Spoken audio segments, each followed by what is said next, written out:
Well, hello everyone. I'm Jill Bloom, publisher of Roofing Contractor and Walls and Ceilings. Today is April 28th, 2020. Thank you for watching, whether it's on our website, LinkedIn, Facebook, Twitter, or the platform you consume your content. I am here today with Art Eisner, the editor of Roofing Contractor, and Trent Cotney, the CEO of Cotney Construction Law, who's also general counsel for the National Roofing Contractors Association, FRSA, WSRCA, RT3, and the National Slate Association, just to name a few. I may be missing some. But Trent battles legal issues for all contractors, especially since he has 14 offices across the country, 40 attorneys, and 4 special customer service reps. You can follow him on Facebook or LinkedIn just to stay up on his legal insights for all contractors across the nation. And we truly appreciate everything you're doing, Trent. And that being said, Art, I'd like to turn it over to you to kick us off with some questions for Trent. Great. Thank you, Jill. Thanks, everyone, for joining us. Appreciate you being here for this opportunity. Trent, it's been a week since you sat down with us last, which in coronavirus time seems a lot longer.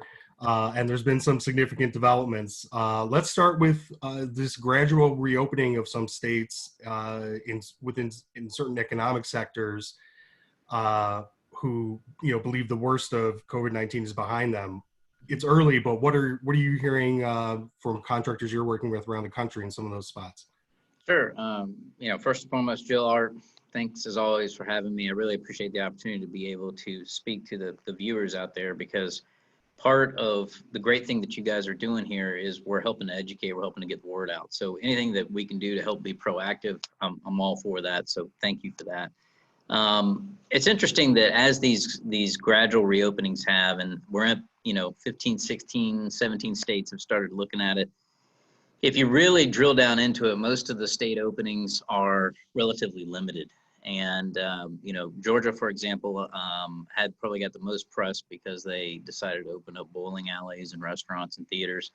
But many of these businesses have said, look, we're not really in a position to open up either because of concerns for liability, or in the case of theaters, there were no new movies to show. So there were a lot of issues there as far as opening up. From a construction standpoint, it hasn't really affected contractors too much because most contractors are doing business as usual. What has changed is maybe some of their vendors have easier access. So that's going to be something that we're going to start seeing a little more availability of certain vendors that contractors use.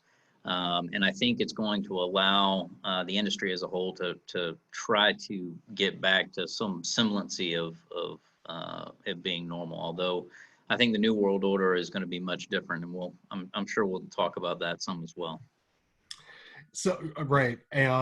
Is this situation confusing things more for employers? And as you mentioned, are they opening themselves up to more legal liabilities by, kind of jumping ahead here?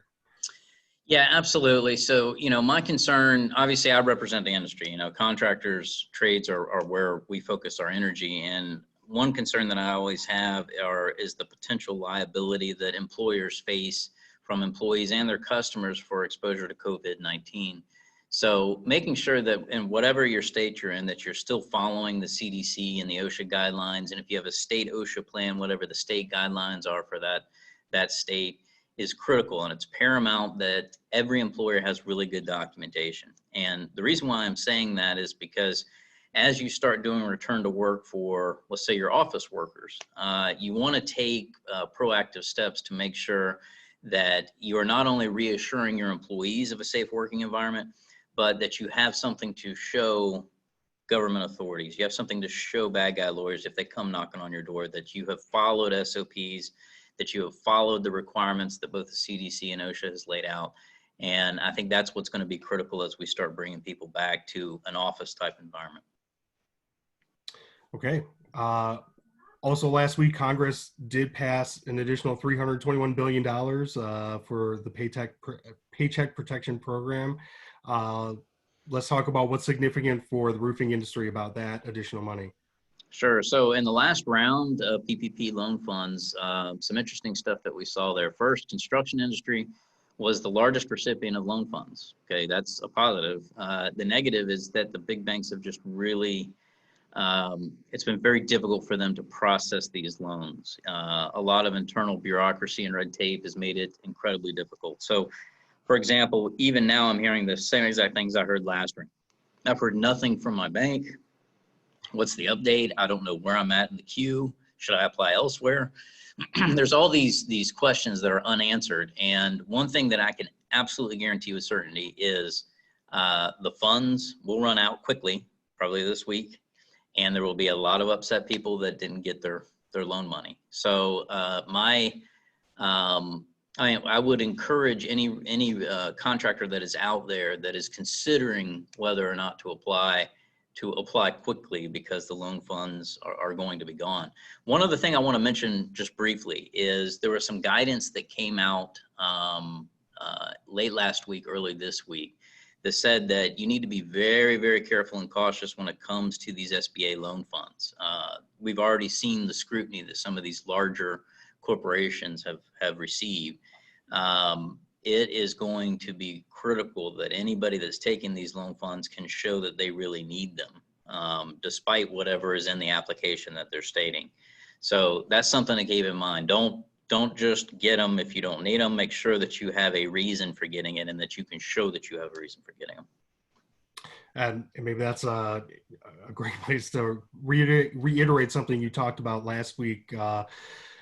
The importance for roofers to take that long-term approach when it comes to the stimulus money, and the importance of being honest about your situation. You mentioned that 2-year window. If you don't think you could necessarily pay it back, maybe this isn't the right move for you. Yeah, and it's one of the things that concerns me is, from what I've heard out there in the industry from contractors and trades, is that production is okay right now. Could be a little bit better, but production is okay. Jobs are still somewhat available. There's still some in queue. The problem is not production, okay? And that's the one thing, please, if anybody's listening to me now, it's not production, okay? The problem is getting paid for that production. It is your accounts receivable. And what I'm concerned about is the 60, the 90 days, the 120 days from now. As we start getting into September, October, November, that's when I think we're really going to see the ramifications of this, because there is a trickle down effect that will happen. Okay, it starts with consumers not having money to be able to spend. That money then translates into tenants not having the ability to pay rent, and homeowners not having the ability to pay mortgages. Then that translates into the bank freezing up lending and funding, which translates into vertical construction drying up. So I'm not trying to be say everything is doom and gloom, but what I do want to hit home is this is a marathon, not a sprint. Okay, you need to conserve your funds. You need to be in it for the long haul. Don't just think that because things are okay today, that they're going to be okay in September, because I would predict they are not. Wow. Okay.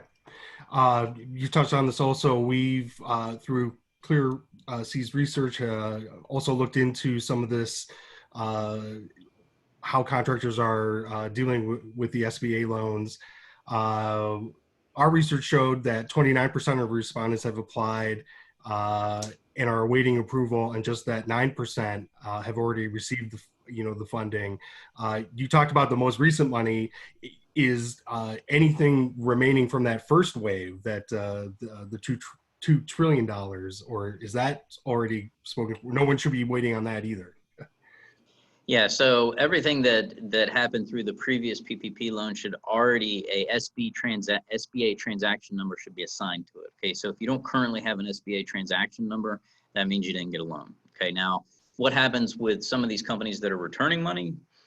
I don't know. I don't know how that gets allocated. I don't know if it goes into wave 2. I don't know. We've heard 14 million being returned here, 10 million being returned here. I don't know where that goes. The one thing that I know is that if you have not received that SBA transaction number, then more than likely you will not receive the funds. And again, it's the larger banks where I've heard the most issues with regard to communication. The community banks and local banks, where the banker knows everybody in the town, they know the farmers, they know the contractors, they know everybody. Those are the types of loans that are being processed quicker, just because there's not the same level of red tape that the larger banks have to go through.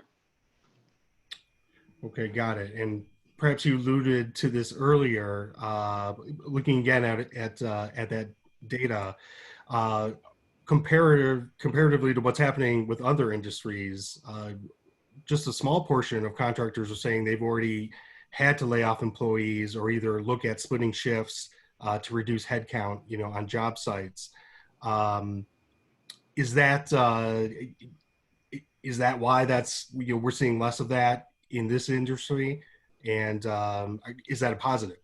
Yeah, I think so. First and foremost, that survey is incredibly detailed, and the information in there. I'm a big data guy, and I believe data helps predict the future. So if you're looking at those results, one of the things that kind of stood out to me was the survey stat that you just raised there, and that was the number of layoffs. And from what I've heard from contractors and trades out there, the layoffs that have occurred have primarily been administration office type staff.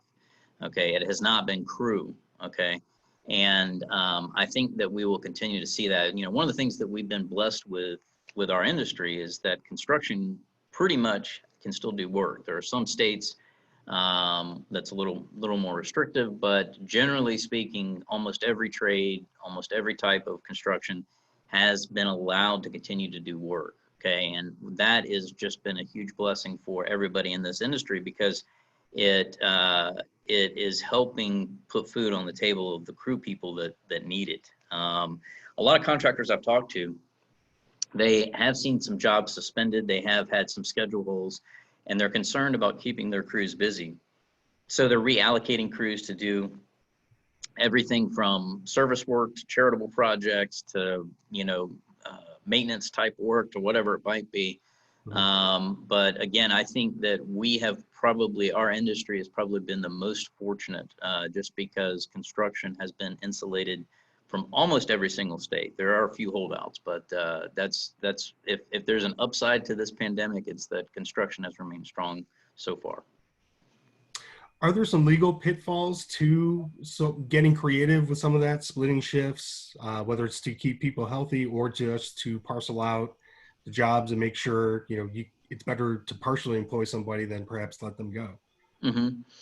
So a couple of legal tips and business tips that I'll just kind of throw out there, combined tips. Okay, one is I'm a business owner myself. Okay, I worked at big companies for the first 15 years of my career. I've had my company for 8 years. And it gets to a point, regardless of whatever business you're in, if you've got an employee and your gut's just telling you it's not going to work, it's not going to work.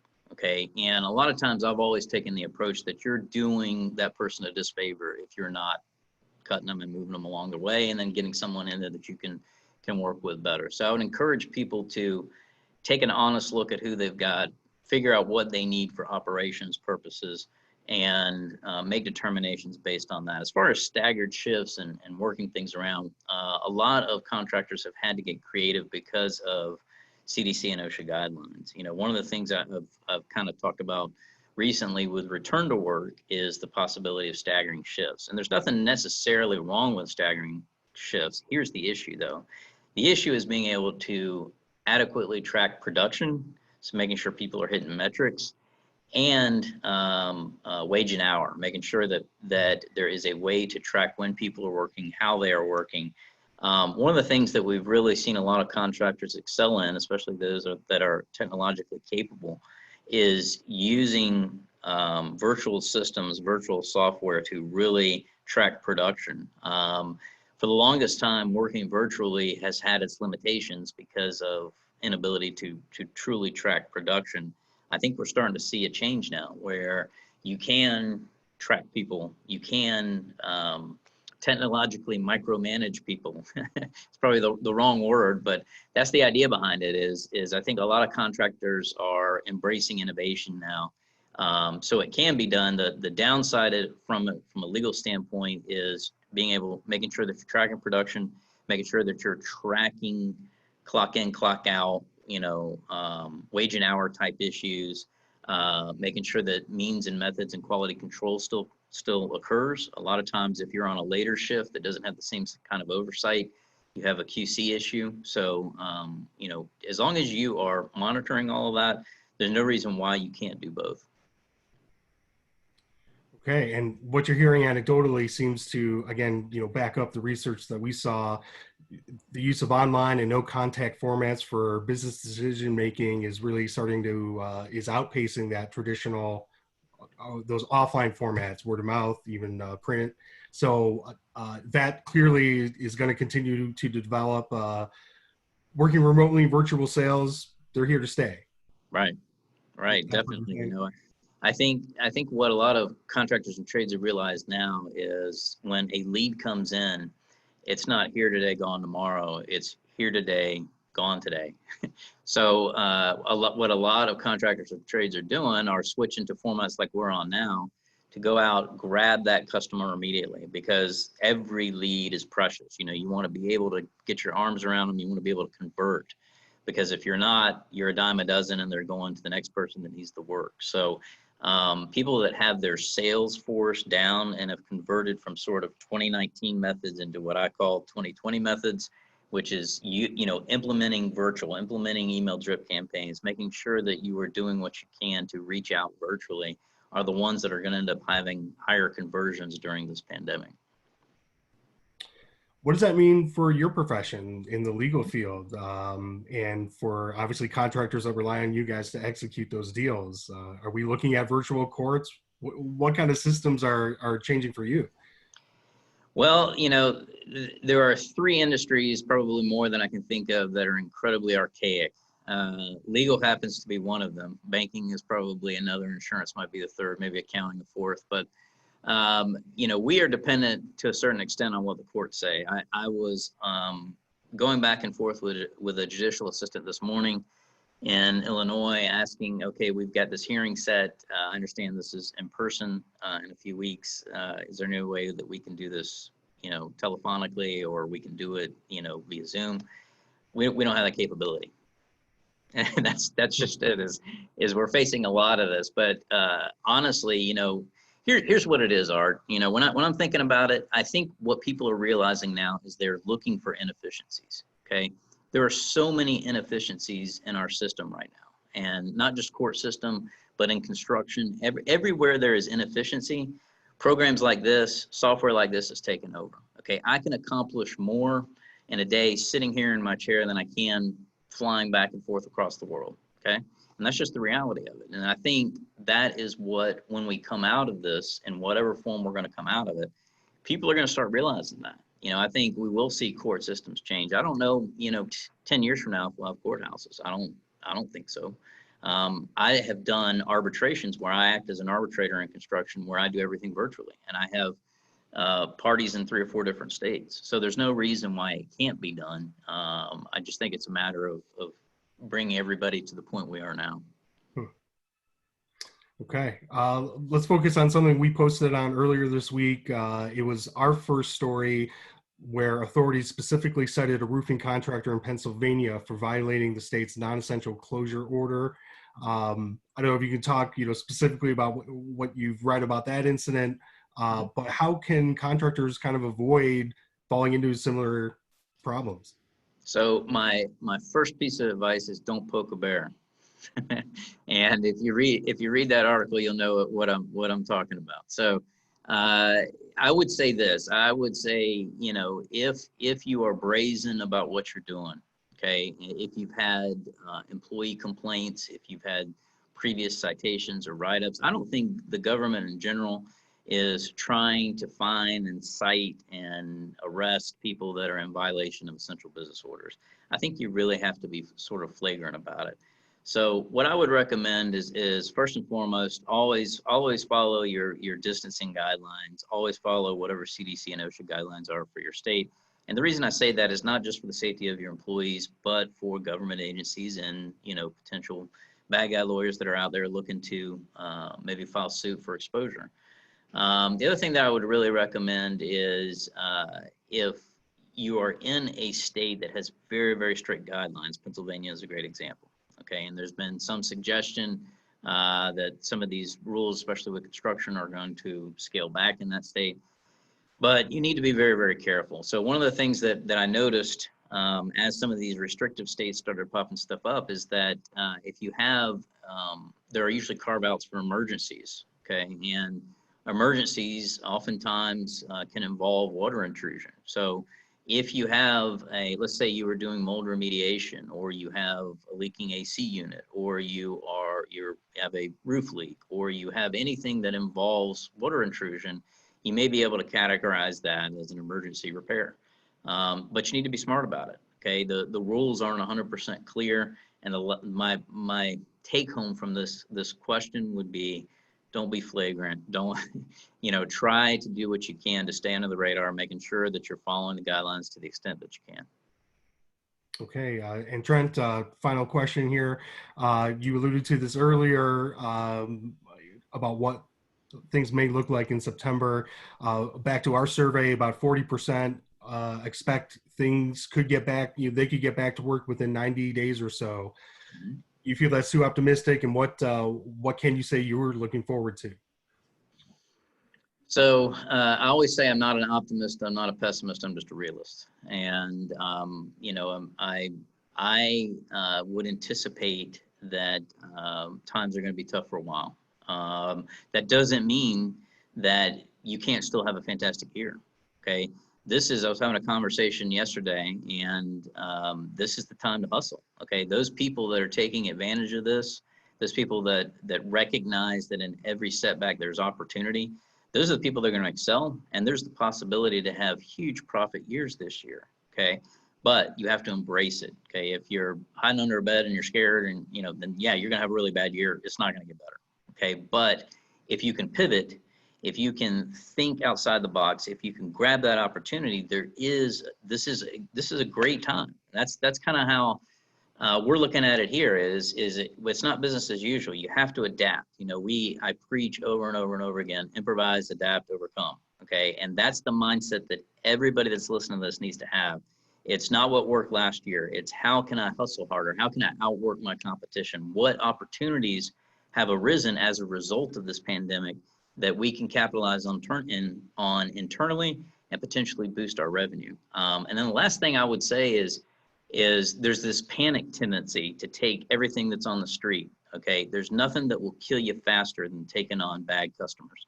So just because you're increasing your gross, it doesn't mean you're increasing your net. If you know it's bad work, if that spider sense is going off, don't take bad jobs just because you're scared. Focus on profitability. Cash is king. All right. Great insight as always, Trent. Thank you very much. Thank you. Jill, I'll throw it back to you.